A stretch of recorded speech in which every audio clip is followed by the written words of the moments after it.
In the story of Jonah, the voice of God is so powerful. Let me tell you what it is that I'm talking about, because everything created by God has to be obedient to God. Let me further paint the picture, because God tells Jonah, go to Nineveh. Jonah chooses a different course of action, the opposite of his destiny. He wants to go to Tarshish. But then I had to realize, the same way Jonah had to realize, Jonah was not the only thing that was going to be obedient to God in this situation, because the same way in Genesis chapter 1, where God spoke and he said, let there be, and it was. It makes me realize that nature had moved and shifted in such a way to ensure that when God said, let there be, it ensured that it surely would be. And so then I had to think about it the same way when God spoke to Jonah and said, go to Nineveh. Maybe the storm coming in the form of redirected Jonah back to Nineveh because it was following a word that God had already previously spoken.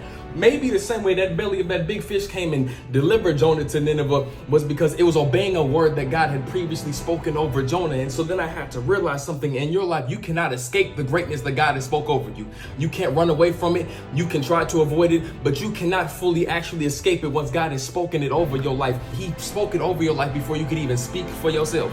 Sometimes the reason why you're experiencing certain levels of redirection might be tied to a word that God had previously spoken over you. The thing is, we are the only creation that gets to decide whether we want to be obedient. So sometimes God will orchestrate life in such a way that we have no other choice but to decide to be obedient to his plan.